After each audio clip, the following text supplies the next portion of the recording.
আছি। এই দেখো বন্ধুরা, সকাল সকাল আমি মাঠে চলে এসেছি। মাঠে বলতে আমাদের এটা একটা জায়গা, এখানে আমরা এইসব জিনিসগুলো শুকুই। এগুলো নিয়ে এসেছি কাঁচা, এগুলো আর এগুলো শুকিয়ে গেছে। এগুলো আমরা বস্তা বন্দি করবো, বস্তা করে ভরে আমরা এখন বাড়ি নিয়ে যাবো। বাড়িতে এগুলো আমাদের জ্বালানি হিসেবে কাজ করে। জ্বালানি আমাদের কাঠে রান্না হয়। এই কাঠ দিয়ে, এইগুলো দিয়ে ওইদিকে দেখাও, আমাদের টাটার মাঠ বেনায় ভর্তি। এই বেনা কেটে গাদা করে রাখা হয়, আমরা এগুলো জ্বালানি হিসেবে ব্যবহার করি। এখানে ঘুঁটে আছে, কাঠ আছে, এইসব হিসেবেই আমরা রান্না হয়। যেহেতু আমরা গ্রাম বাংলায় থাকি, আমরা শহরের মতন অত কায়দা জানি না। গ্যাস, ওভেন ওসব আমরা এখনও জানি না, তাই তো। আর তাই জন্য এইসব ঘুঁটে কাঠ এইসব দিয়ে আমাদের রান্না করা হয়। এগুলো তুলবো। এদিকটা হচ্ছে পুরোটাই টাটার খাসের ভেড়ির মাঠ, যেখানে কদিন আগে আমাদের মুখ্যমন্ত্রী প্রধানমন্ত্রী মিটিং করে গেল। এই সাইডটায়, এই দিকের সাইডটায় আমাদের মুখ্যমন্ত্রী মমতা বন্দ্যোপাধ্যায়, প্রধানমন্ত্রী নরেন্দ্র দামোদর মোদি, এই সব এইখানে সব মিটিং করে গেছিলো। বুঝতে পেরেছো বন্ধুরা?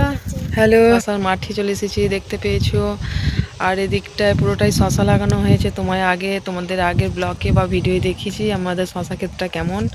এই দেখো শশা মাঠ, শশা ক্ষেত। আর এদিকটায় গাছগুলো পুরোটাই পেঁয়াজ গাছ লাগানো আছে। পেঁয়াজ গাছে ফুল ধরেছে, কলিতে কত ফুল ধরেছে দেখতে পেয়েছো তোমরা। আর এদিকটা পুরোটাই মাঠ, পুরোটাই এদিকটা খাসের ভেড়ির মাঠ। খাসের ভেড়ির মাঠ বলতে টাটার মাঠ যেটা তোমরা সকলেই জানো।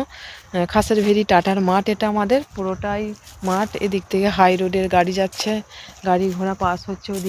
এদিকটা পুরোটাই বেয়ানা গাছে ভর্তি আছে, বেয়ানা বনে ভর্তি আছে। আর কিছু কিছু জমি এখনও চাষাবাদের মতন উপযুক্ত যেগুলো হয়েছে সেইগুলো চাষাবাদ করা হচ্ছে।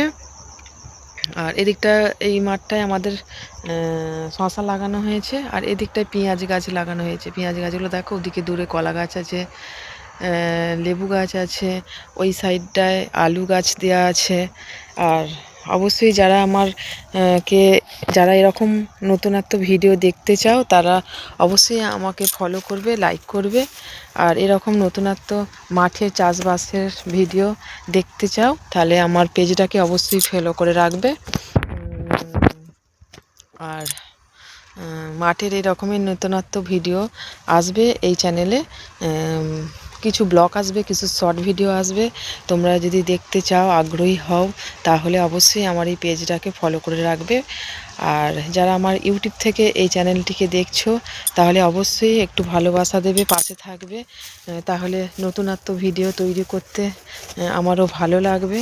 কারণ এর আগেও আমি একটা নতুন ইউটিউব চ্যানেল খুলেছিলাম, কিন্তু কিছু সফলতা বা ভিউজের জন্য সেই চ্যানেলটিকে চালাতে পারিনি, বন্ধ করে দেওয়া হয়েছিল। আবার এই নতুন ইউটিউব চ্যানেলটিকে ওপেন করেছি। তোমরা যদি পাশে থাকো, তাহলে অবশ্যই আমি এই চ্যানেলটিকে সাথে নিয়ে যেতে পারবো। আর নতুন এই মাঠের বা এই চাষবাসের, আমি যেহেতু চাষি ঘরের মেয়ে, তাই চাষবাস সংক্রান্ত কিছু ভিডিও আপলোড হবে এই চ্যানেলে। এখন বাজে প্রায় 3:30 কাছে। আমি এখন এসেছি এই মাঠে শশা খেতে, শশা তুলবো বলে এসেছি। আর কিছু যদি ভুল ভ্রান্তি হয়ে থাকে, অবশ্যই তোমরা মার্জনা বা ক্ষমা করবে। আর ওই দূরে দেখো রোডটা দিয়ে কেমন গাড়ি যাচ্ছে। এত রোদ আমি যেয়ে দেখতে পাচ্ছি না, এত রোদের টেম্পার যেয়ে দেখতে পাচ্ছি না। শশা খেতে শশা ফলন এবারে ঠিক ভালো হয়নি, যেহেতু আবহাওয়া ভালো নয়, তাই গাছে পাতায় পোকায় নষ্ট করে দিচ্ছে। আর ফলেতেও পোকায় ফুটো করে দিচ্ছে। তার মাঝে ধসা ধরেছিল, আর এই ধসা পাতাগুলি কাটছি এখন। আর কাটার সাথে সাথে যে কটা ফল পাচ্ছি শশা, সেগুলো তুলে নিয়ে আসছি।